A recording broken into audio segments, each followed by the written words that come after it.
Hello everyone, आपका बहुत बहुत स्वागत है आपके अपने प्यारे से प्लेटफॉर्म skillshala.in पर। और अब तक इस चैप्टर को हम काफ़ी डिटेल में कवर कर चुके हैं। हमने अलग अलग टॉपिक्स के बारे में काफ़ी डिटेल में पढ़ा है, और जिस बच्चे ने अब तक हमारे इस चैप्टर की बाकी वीडियोस नहीं देखी है, आप जाकर वो देख सकते हैं। और सबसे इंपॉर्टेंट बात, अगर ये लेक्चर आप देख रहे हैं यूट्यूब पर, तो आप शिफ्ट हो सकते हैं हमारी वेबसाइट पर, विच इज skillshala.in, जहां पर आपको यही लेक्चर मिलेगा free of cost and without any ads. और साथ ही साथ आप इस चैप्टर के नोट्स, चाहे तो सैम्पल पेपर्स और टेस्ट को भी हमारी वेबसाइट से ले सकते हैं। तो चलिए शुरू करते हैं।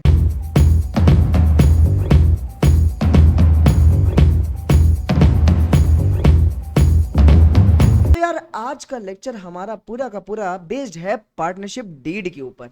अगर मैं तुमसे बात करूं कि पार्टनरशिप क्या है, तो तुम्हारे मुंह से निकलेगा कि सर पार्टनरशिप एक एग्रीमेंट है जो दो या दो से ज्यादा जनों के बीच होता है कि हम मिलकर बिजनेस करेंगे और बिजनेस से होने वाले प्रॉफिट को आपस में क्या कर लेंगे, बांट लेंगे। तो पार्टनरशिप कुछ नहीं, बस एक एग्रीमेंट है। एग्रीमेंट से हम क्या समझते हैं? सर एग्रीमेंट का मतलब होता है ऑफर एंड एक्सेप्टेंस। मैं तुम्हें ऑफर देता हूं कि चलो पार्टनर बनो मेरे और हम बिजनेस करेंगे साथ में। अगर तुम एक्सेप्ट कर लो तो वो एग्रीमेंट हो जाता है। क्या हो जाता है? एग्रीमेंट। तो हमारा एग्रीमेंट जो पार्टनरशिप के अंदर है, वो ओरल भी हो सकता है और वो रिटर्न भी हो सकता है। अगर हम लोग एक रिटर्न एग्रीमेंट पार्टनरशिप के अंदर करवाते हैं, तो उस रिटर्न एग्रीमेंट को हम लोग पार्टनरशिप डीड बोलते हैं। क्या बोलते हैं? Partnership deed. जैसे मैंने तुम्हें ऑफर करा कि चलो भाई मेरे पार्टनर बनो और हम बिजनेस करते हैं साथ में, और तुमने उस ऑफर को क्या कर लिया? एक्सेप्ट। अब हम दो चीजें कर सकते हैं। देखो, या तो ये जो एग्रीमेंट हम करने वाले हैं आपस में कि चलो तुमने एग्री करा हम बिजनेस साथ में चलाएंगे, ये रिटर्न करवा लेते। क्या करवा लेते? एक जगह लिखवा लेते हैं कि हाँ, तुम और मैं बिजनेस में पार्टनर बनने जा रहे हैं, इतना इतना पैसा लगाने जा रहे हैं, और इतने इतने हिसाब से अपने पैसे को बांटेंगे, हमें इतनी सैलरी मिलेगी, हमें इतना कमीशन मिलेगा। सारी चीजें हम एक डीड में लिखवा देते हैं, एक लिखित हिसाब में लिखवा देते हैं, जिसे अपन लोग पार्टनरशिप डीड बोलते हैं। क्या बोलते हैं? Partnership deed. लेकिन कई लोग, कई पार्टनर्स ऐसा भी करते हैं कि वो रिटर्न डीड नहीं बनवाते हैं। वो क्या करते हैं? अपनी डीड बनवाने की बजाय एग्रीमेंट ओरल रखते हैं। कैसा रखते हैं? ओरल। देखो, एग्रीमेंट ओरल भी हो सकता है और एग्रीमेंट रिटर्न भी हो सकता है। अब रिटर्न में तो सारा हिसाब है। रिटर्न में सबको पता है कि किसको कितनी इंटरेस्ट ऑन कैपिटल मिलनी है, ये भी पता है किसको कितनी सैलरी देनी है, ये भी पता है किसको कितना कमीशन देना है, ये भी पता है इंटरेस्ट ऑन ड्रॉइंग्स कितनी लगेगी, प्रॉफिट शेयरिंग रेशियो क्या होगी, कितना इंटरेस्ट ऑन लोन मिलेगा, कैसे कैसे एक पार्टनर एडमिट होगा, रिटायरमेंट कैसे होगी। लगभग हर चीज का हिसाब पार्टनरशिप डीड में लिखवाया जाता है, जिससे पार्टनर्स के बीच कोई डिस्प्यूट नहीं होता। लेकिन कभी कभार ऐसा भी होता है कि पार्टनर्स क्या नहीं बनवाते बच्चा? डीड नहीं बनवाते। क्या नहीं बनवाते? डीड। उस केस में हमारे कुछ प्रोविजंस होते हैं। क्या होते हैं? कुछ प्रोविजन। प्रोविजंस का मतलब हो गया कुछ रूल्स होते हैं जो कि पार्टनर्स को फॉलो करने होते हैं। कब? जब डीड साइलेंट होती है। क्या होती है? Deed silent. डीड के साइलेंट होने का मतलब है इन लोगों ने डीड नहीं बनवा रखी। तो बेटा कितनी बातें हैं? 6 बातें हैं। कितनी बातें हैं? 6 की 6 बातें ध्यान में रखनी है। सबसे पहली बात देख लेते हैं बेटा। सबसे पहली बात है तुम्हारी इंटरेस्ट ऑन कैपिटल।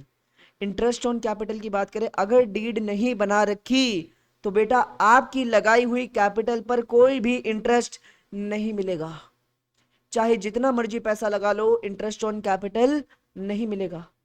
अगर डीड नहीं बना रखी, चाहे बिजनेस में जितनी देर काम कर लो, जितना मर्जी काम कर लो, कोई भी सैलरी नहीं मिलेगी, कोई भी कमीशन नहीं मिलेगा। बेटा अगर डीड नहीं बनी हुई है, उस केस के अंदर कोई भी इंटरेस्ट ऑन ड्रॉइंग्स तुमसे चार्ज नहीं किया जाएगा, चाहे जितना मर्जी पैसा निकाल लो। तो 3 चीजें पढ़ ली। अगर बेटा डीड नहीं बनी हुई है तो कोई भी इंटरेस्ट ऑन कैपिटल नहीं मिलेगा, कोई भी सैलरी नहीं मिलेगी, कोई भी कमीशन नहीं मिलेगा, और ना ही तुमसे कोई इंटरेस्ट ऑन ड्रॉइंग्स चार्ज किया जाएगा। अगर डीड नहीं बनी हुई तो प्रॉफिट भी इक्वली शेयर किया जाएगा। अगर तुम पार्टनर मैं पार्टनर, भले ही तुम ज्यादा लगाओ मैं कम लगाऊं, प्रॉफिट हमेशा इक्वली बटेगा। कैसे बटेगा? इक्वली बटेगा। कोई रेशियो अगर सेट करनी है कि चलो 70-30 कर लेते हैं, 60-40, उसके लिए डीड बनवानी पड़ेगी। क्या बनवानी पड़ेगी? डीड। बट अगर डीड नहीं बनी हुई है, उस केस के अंदर हमारी प्रॉफिट शेयरिंग रेशियो क्या रहेगी बेटा? इक्वल रहेगी। इक्वली ही हमारा प्रॉफिट क्या होगा? आपस में डिस्ट्रीब्यूट होगा। ऐसा तो हम लोग पहले भी पढ़ चुके हैं कि अगर डीड नहीं बनी हुई है तो बेटा इंटरेस्ट ऑन लोन, जो पार्टनर जो है बिजनेस को लोन देता है तो उस पर इंटरेस्ट उसे कितना परसेंट मिलेगा, 6% का इंटरेस्ट मिलेगा। कितने परसेंट का इंटरेस्ट मिलेगा, 6%। ऐसा हमने पहले पढ़ रखा है कि अगर कुछ मेंशन्ड ना हो, डीड ना बनी हुई हो और पार्टनर जो है बिजनेस को लोन दे दे तो उस पार्टनर को बिजनेस पे जो लोन दे रखा है उस पे इंटरेस्ट जो है 6% का मिलेगा। लास्ट आता है एडमिशन ऑफ अ पार्टनर। एक पार्टनर तब तक एडमिट नहीं हो सकता है बिजनेस के अंदर जब तक सारे पार्टनर्स एग्रीड ना हो। तो हमने पढ़ा कि पार्टनरशिप डीड एक रिटन एग्रीमेंट है अगर पार्टनर्स बनवा रहे हैं, लेकिन कई पार्टनर्स ओरल एग्रीमेंट भी करते हैं। तो ओरल एग्रीमेंट के अंदर जब हमारी पार्टनरशिप डीड साइलेंट होती है, पार्टनरशिप डीड नहीं बनी हुई है, तो बेटा 6 बातों का ध्यान रखना है। इंटरेस्ट ऑन कैपिटल नहीं मिलेगा, सैलरी नहीं मिलेगी, कमीशन नहीं मिलेगा, इंटरेस्ट ऑन ड्रॉइंग्स नहीं लिया जाएगा, उसके बाद प्रॉफिट जो होगा वो 1:1 की रेशो में रहेगा, इंटरेस्ट ऑन लोन 6%, और नया पार्टनर तब तक नहीं आ सकता जब तक सारे एग्रीड ना हो। इसका एक क्वेश्चन देख लेते हैं क्योंकि कभी कभार एक क्वेश्चन जो है पेपर में आ जाते हैं, तो वैसे तो रेयर चांसेस होते हैं, इसलिए मैंने कहा एक छोटी सी वीडियो बना देते हैं, एक छोटा सा लेक्चर बना देते हैं ताकि ये भी कवर ही हो जाए। क्वेश्चन हमसे क्या करे, ध्यान से देखेंगे। अम्बरीश, ललित, चारू ये 3 पार्टनर हैं और क्वेश्चन में साफ तौर से लिखा है they do not have a partnership deed. इन लोगों ने डीड नहीं बनाई, इन्होंने ओरल एग्रीमेंट करा है। क्या करा है, ओरल एग्रीमेंट। अब यहां पर हमें कुछ डिस्प्यूट दे रखे हैं और उन डिस्प्यूट को हम कैसे सॉल्व करेंगे ये हमें बताना है। सबसे पहले डिस्प्यूट की तरफ चलते हैं। अम्बरीश भैया कह रहे हैं कि मैंने तो बहुत ज्यादा पैसा लगाया है तुम दोनों से, तो मुझे इंटरेस्ट ऑन कैपिटल चाहिए 10%। लेकिन ललित और चारू क्या कर देते हैं, मना कर देते हैं। तो क्या उसे इंटरेस्ट ऑन कैपिटल मिलेगा, तो जवाब है क्योंकि इनकी डीड साइलेंट है, क्योंकि इन्होंने ओरल एग्रीमेंट किया है, तो अम्बरीश चाहे जितना मर्जी पैसा लगा ले उसे 10% का इंटरेस्ट ऑन कैपिटल नहीं मिलेगा। इस केस में ललित और चारू एकदम सही है, क्या कोई दिक्कत। सेकंड नंबर पे देखेंगे कि ललित कह रहा है कि मैं इस बिजनेस के अंदर बड़ा फुल टाइम काम कर रहा हूं, तो कम से कम मुझे 5,000 पर मंथ की सैलरी तो दे दो। लेकिन अमरीश और चारू मना कर देते हैं। तो इस केस में भी अमरीश और चारू सही है, ललित को कोई सैलरी नहीं मिलेगी क्योंकि डीड नहीं बनी हुई है। अगर ललित को सैलरी चाहिए तो पार्टनरशिप डीड बनाना कंपलसरी है, क्या कोई दिक्कत। फिर चारू कहती है कि मैंने तो बिजनेस को लोन दिया था 50,000 रुपए का, मुझे उस पर इंटरेस्ट ऑन लोन चाहिए 12%। तो यहाँ पे चारू गलत हो जाती है कि चारू को इंटरेस्ट ऑन लोन 12% नहीं मिलेगा, चारू को इंटरेस्ट ऑन लोन मिलेगा 6%, कोई दिक्कत। अम्बरीश 10,000 रुपए बिजनेस से निकाल लेता है और ललित और चारू कहते हैं ला वे ला निकाल, इंटरेस्ट ऑन ड्रॉइंग्स निकाल 10% पर एनम।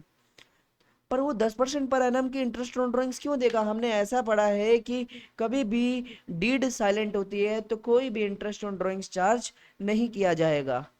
और लास्ट हमें क्या दे रखा है, लास्ट हमें दे रखा है कि हाँ प्रॉफिट जो है वो 50,000 का होता है और ये लोग क्या करते हैं, उसे कैपिटल की रेशियो में बांट लेते हैं। कौन सी रेशियो में बांट लेते हैं, कैपिटल की रेशियो में बांट लेते हैं। तो सर इन लोगों ने गलत करा है, क्योंकि इनकी डीड साइलेंट है तो ये कैपिटल की रेशियो में नहीं बांटेंगे, ये इक्वली बांटेंगे विच इज 1:1। तो दिल से आशा करता हूँ ये समझ आ गया होगा कि पार्टनरशिप डीड क्या है। पार्टनरशिप डीड एक रिटर्न एग्रीमेंट है जो पार्टनर्स बनवाते हैं अपना पार्टनरशिप चालू करने से पहले। वरना अगर डीड नहीं बनवाते तो हमारी डीड क्या हो जाती है, साइलेंट हो जाती है। मतलब डीड बिल्कुल भी नहीं बनी हुई है, ओरल एग्रीमेंट है। और इस केस के अंदर 6 बातें होती हैं कि कभी भी ओरल एग्रीमेंट है तो इंटरेस्ट ऑन कैपिटल नहीं मिलेगा, सैलरी कमीशन नहीं मिलेगी, इंटरेस्ट ऑन ड्रॉइंग्स नहीं लिया जाएगा, प्रॉफिट शेयरिंग रेशियो हमेशा इक्वल रहेगी, और इंटरेस्ट ऑन लोन की बात करें तो 6% रहेगा। और एडमिशन तब तक नहीं हो सकता एक नए पार्टनर का जब तक सारे राजी ना हो। तो आज का लेक्चर बहुत छोटा सा था और बस इतना ही था। दिल से आशा करता हूँ ये लेक्चर तुम लोगों को समझ आया होगा। और मिलते हैं नेक्स्ट लेक्चर के अंदर जहाँ हम लोग पास्ट एडजस्टमेंट्स को शुरू करेंगे और पास्ट एडजस्टमेंट गारंटी पेपर में आती है। तब तक के लिए बाय बाय।